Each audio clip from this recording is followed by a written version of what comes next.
Ciao, ben trovato sul mio canale e ciao da Stefano ovviamente che sono io. Oggi in questo video tratterò due argomenti. Primo argomento, narcisista, perché ti blocca? Punto interrogativo. Allora, prima di iniziare ti voglio dire che se hai qualche argomento da propormi in tema di relazioni tossiche puoi farlo. Qua sotto nei commenti scrivi l'argomento che dovrei trattare e io lo terrò sicuramente in considerazione. Seconda cosa, se ti piace, se ti interessa l'argomento di relazioni tossiche con narcisisti patologici, iscriviti a questo canale appunto perché parlerò sempre di relazioni tossiche. Chiusa parentesi, perché ti blocca? Un narcisista patologico ti blocca, e arrivo subito al sodo, perché vuol vedere la tua reazione. Un narcisista patologico tendenzialmente fa il blocca e sblocca, cioè ti blocca per un certo periodo di tempo, tendenzialmente breve, per poi sbloccarti quando meno te l'aspetti. Un narcisista patologico, ricordati che è una persona che non ha coscienza ed è sadico. Il disturbo narcisistico di personalità è un disturbo famoso per la mancanza di empatia. Un narcisista patologico vede le persone come degli strumenti da utilizzare per poi scartare. Quindi, facendo un passo indietro ancora, perché ti blocca?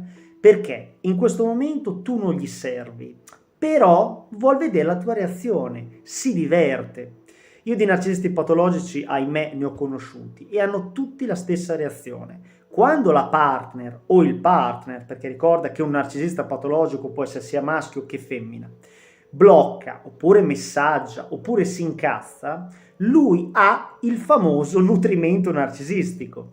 Ma perché ce l'ha? Perché non ha un io separato, cioè non riesce a capire che le altre persone sono differenti da lui e hanno dei propri sentimenti, hanno dei propri bisogni, hanno una propria vita e comunque possono essere ferite.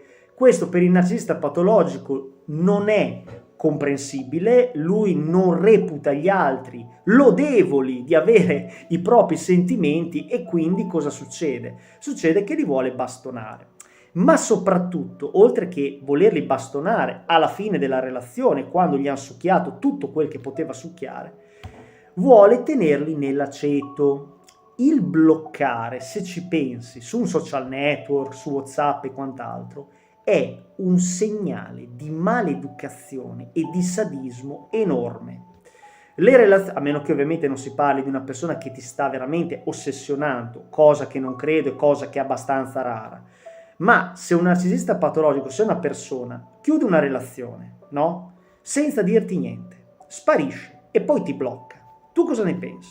Io penso che sia un grande stronzo alla minima o stronza ma non solo, gode, ti vuole tenere lì, sa perfettamente che induce in te una reazione.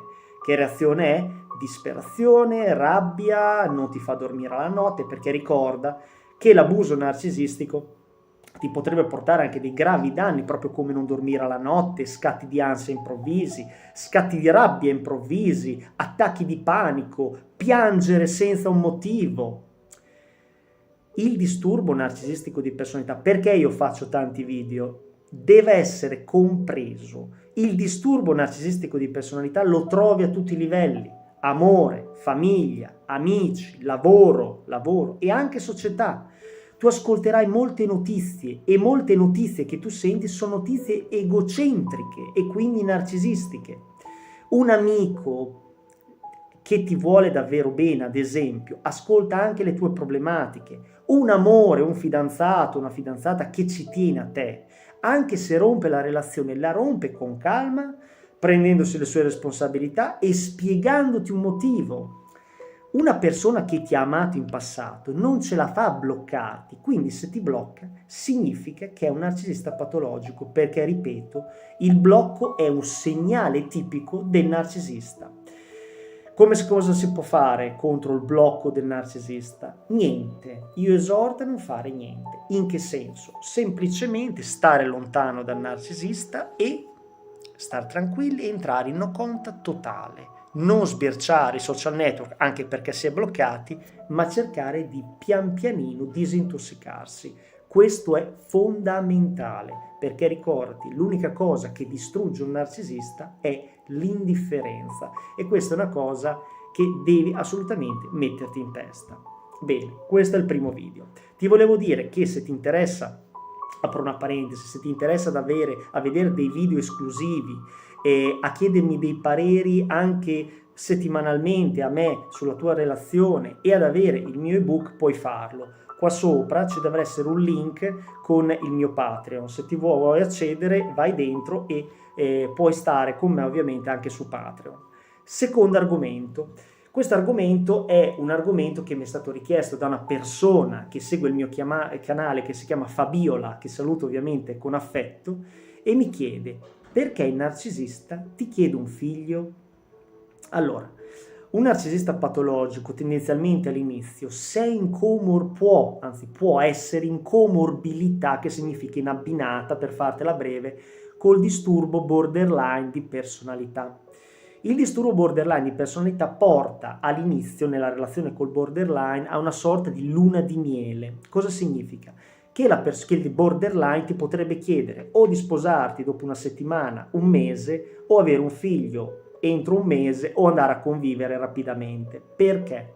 Perché un borderline si identifica in te, ti idealizza, si chiama lo specchio pulito, vedi in te tutte le cose che lui non ha. Attenzione però quando è in comorbilità col narcisista patologico, quindi un borderline anche narcisista. Però a questo punto devi riconoscere i segnali del disturbo borderline. E quali sono i 3 principali? Scatti di rabbia improvvisi e non giustificati. Tentativi di rompere il rapporto, la relazione d'amore senza motivo. 3 momenti di forte depressione. Se tu in una persona constati che ci siano questi 3 elementi, sei molto probabilmente di fronte a una persona avente disturbo borderline di personalità. A quel punto lì, se entra in abbinata con il narcisista patologico, cioè ha tutti e 2 i disturbi all'interno, può veramente creare dei problemi, perché quando chiude lo potrebbe fare col ghosting, cioè sparire da un giorno all'altro. Potrebbe rompere questa è la cosa peggiore per il borderline. Io ne ho avute 3 di relazioni, le so bene, con borderline. Distrugge la relazione, si incazza come una pantera, magari ti offende di brutto, va via, sta via 2 o 3 giorni, poi torna piangendo e ti dice: scusa, ho sbagliato.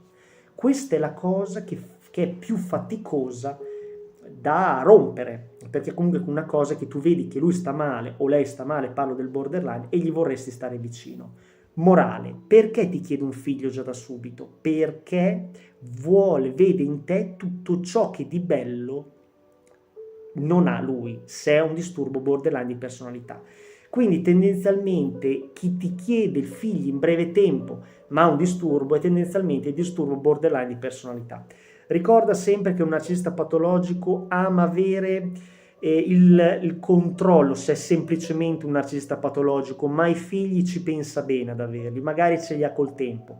Invece chi ti chiede tutto e subito, magari ad andare a convivere, magari di sposarsi, magari di avere un figlio nel giro di un mese, proprio perché ha questo disturbo potente chiamato disturbo borderline di personalità. Quindi devi stare attenta che poi, una volta avuto il figlio, chiaramente dopo diventa difficile, quasi impossibile, gestire tutta la relazione. Per finire, se ovviamente noti che hai una relazione di qualsiasi tipo con una persona affetta da disturbo borderline di personalità, invitalo ad andare da uno psicologo, magari accompagnalo, andateci insieme. Non è bello rompere così di punto in bianco, però ovviamente si cerca di accompagnarlo attraverso un percorso con un psicologo professionista. Se chiaramente lui non ti ascolta, taglia l'angolo, perché ne vale della tua vita. Tutto qua. Stiamo uniti, eleviamoci sopra i narcisisti patologici, ricorda e ripeti il motto: l'empatia diverrà la mia magia. In un mondo sempre più egocentrico e quindi narcisistico, persone empatiche, cioè che si sanno immedesimare negli stati d'animo altrui, sono davvero preziose. Quindi tieni buono questo tuo valore, questa tua qualità, diciamo, e diffondi più notizie possibili in merito al narcisismo patologico, perché salverai tante vite umane, perché la conoscenza salva la vita.